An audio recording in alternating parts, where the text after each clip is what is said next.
It's another beautiful Sunday afternoon. This is Robin Minds. Welcome. My name is Ebuka Obiuchendo. Thanks a lot for joining us. We have a lot to talk about, but we're going to be starting off the show today talking about security. A lot of that has been in the front burner, especially since the NSAS protests commenced and held the nation to a standstill. Of course, culminating in the unfortunate incidents in Lekki on the 20th of October. We have heard several versions of testimony from members of the security forces, and yesterday, I believe, the Nigerian army did confirm that they were there. They came there as well with both live and rubber bullets. Still not sure who fired the shots and what events exactly transpired on the day. But I'm joined here now by Adebayo Obatola, who's a security expert. Thanks for being here today. Thank you.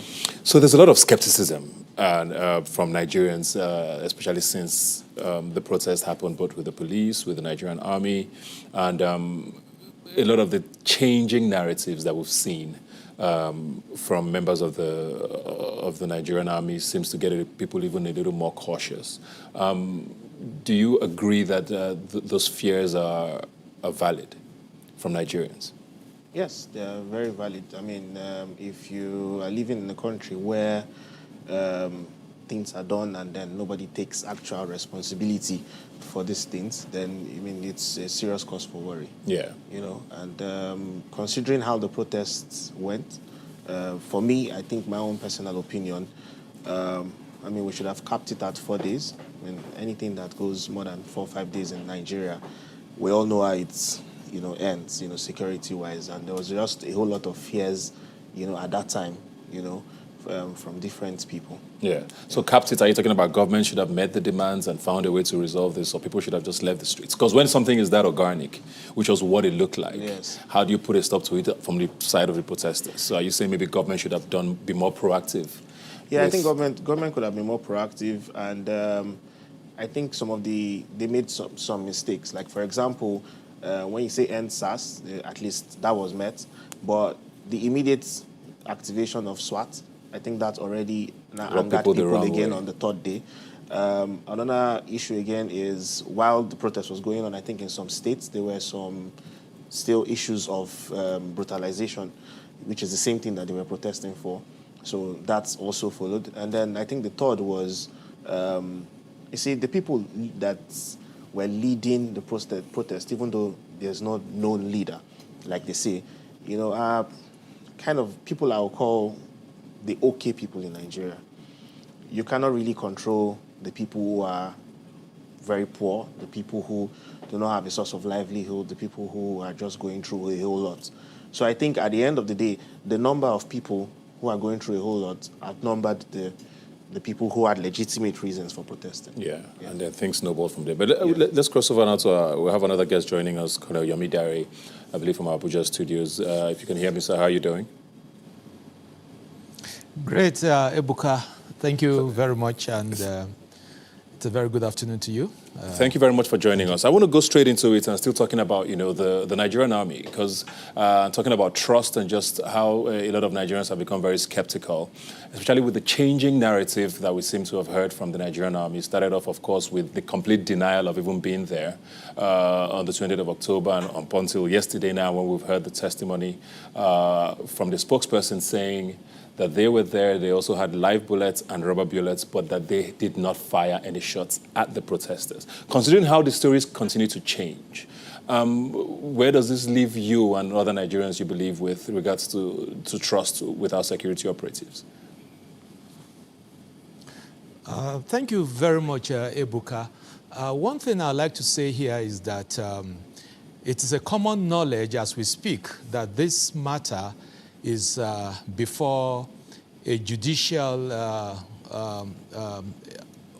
commission, and I believe this is a body of very competent, responsible Nigerians who are looking into what has really happened, and they are still studying things. So I'll just advise here at this point in time that we allow this matter and wait until we get the outcome of the judicial commission into the incident that took place at the Lekki toll gate in Lagos on the 20th of October. So that's what I'd just like to say for now, because again, I'd like to say here that there's no perfect fix anywhere. The Nigerian army or the military, as a whole, as we speak, still remains the bastion of any lasting democracy. So we must try as much as possible to respect our military and to trust our military. So I think it will not do us any good if we continue to flog this matter.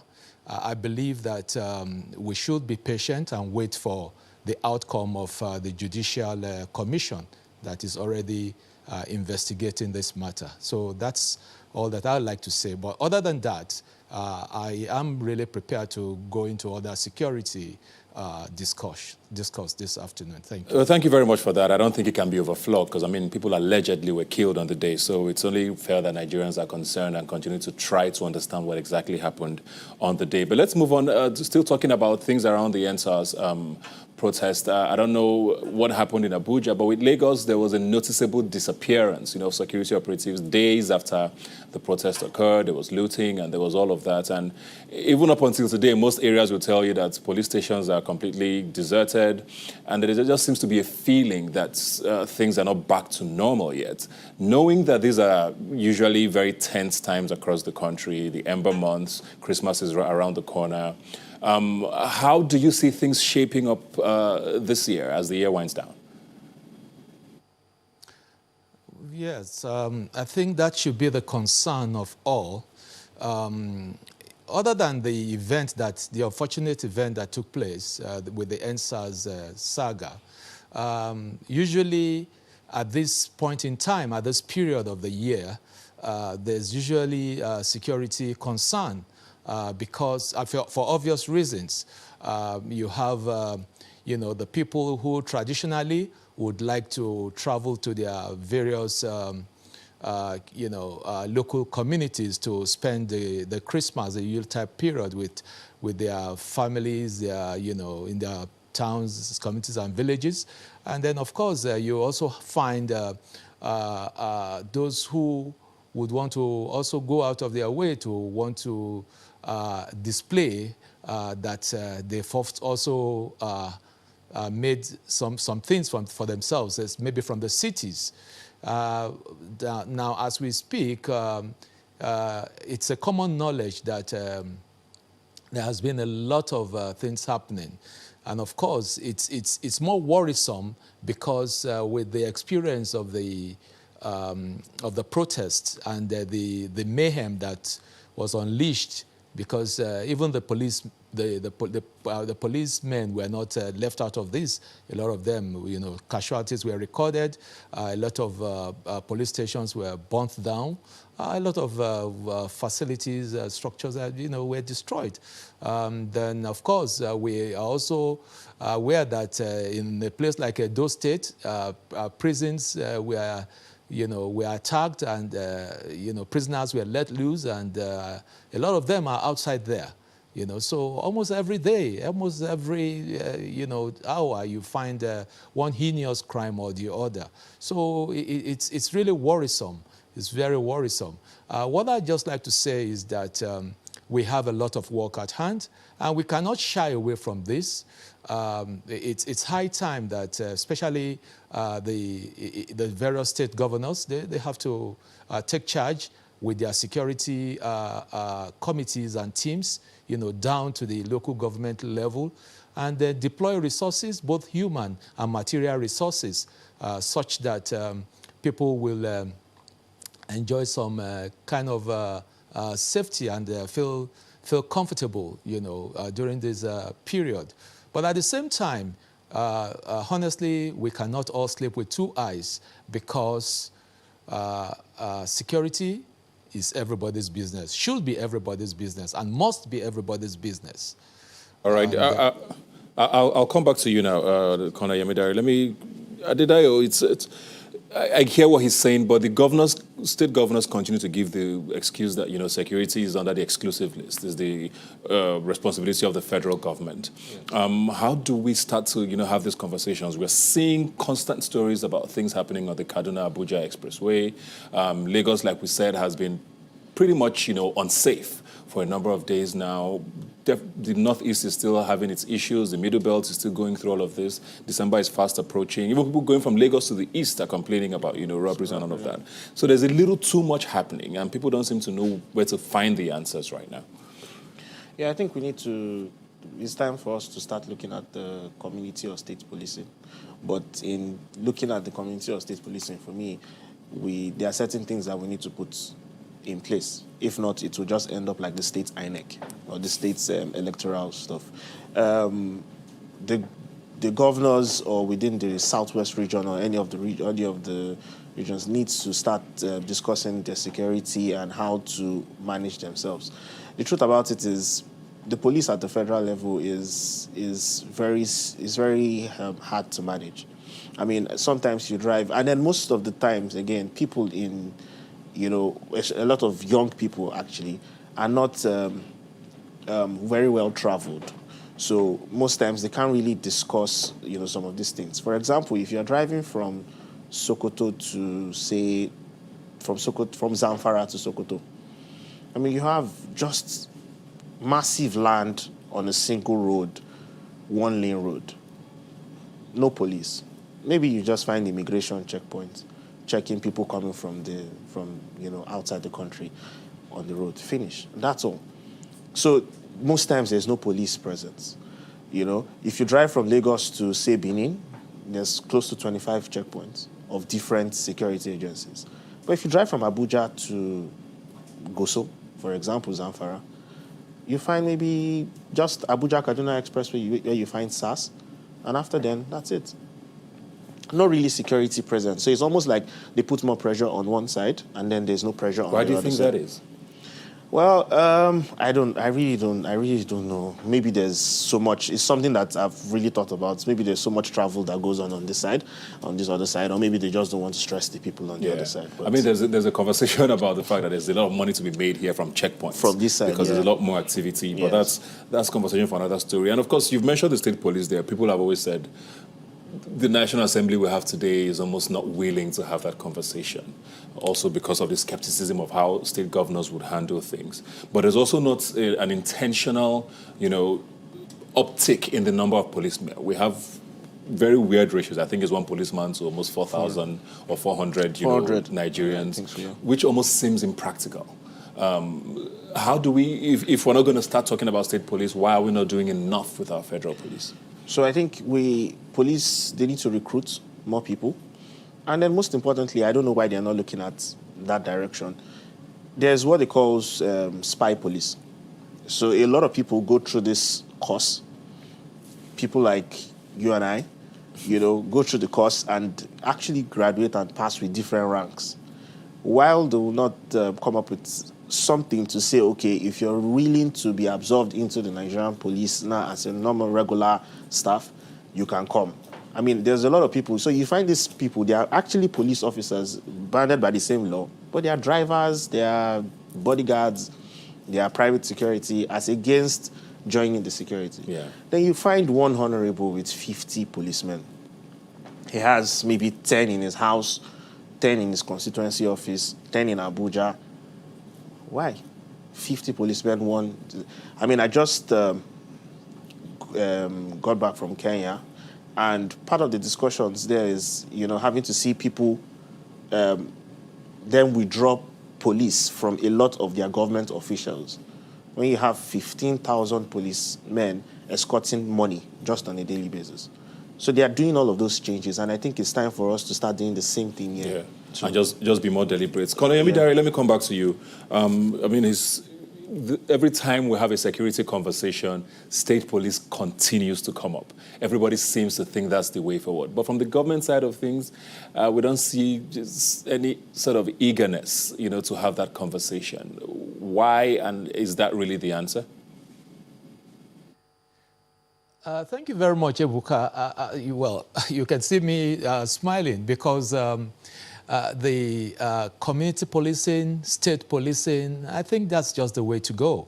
We have been playing ostrich with this, whether we like it or not. We just have to face the reality, you know. And aside that, let me just quickly, you know, go into this area. Aside that, because my colleague over there spoke about, you know, a retinue, people, you know, officials, high government officials or politicians moving about with a retinue of policemen. And yet you say there are no policemen, you know, to perform security duties for the citizens who are really, who rightly deserve protection, you know.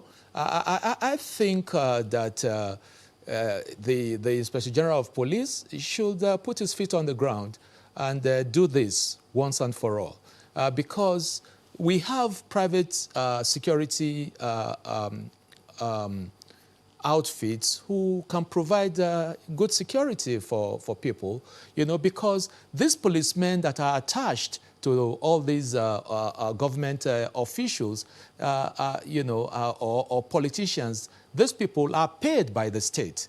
Notwithstanding that, of course, I believe that most of these politicians and the government officials must be giving them extras too. And of course, they'll probably will be enjoying that like this. But the truth again is that the ordinary citizen is suffering. You know, people are left, you know, vulnerable, you know, and the hoodlums, you know, they are out there, they are unchained.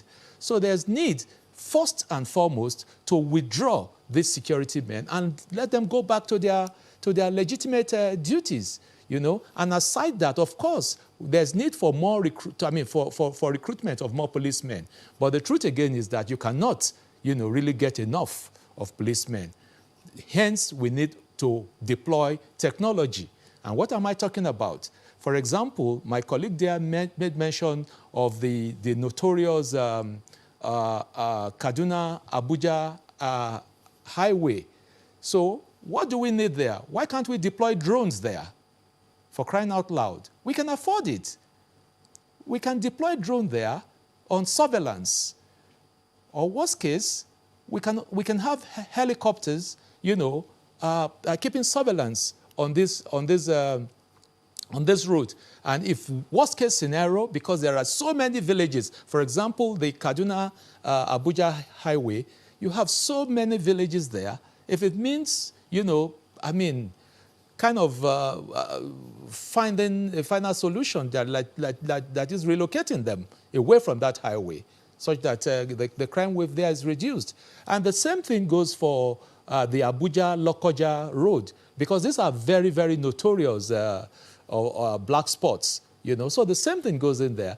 You can deploy drones there for surveillance or deploy helicopters there to keep surveillance. So I think this will go a long way in checkmating all the incessant incidents of kidnapping, of banditry, you know, along these routes. Now, to community policing.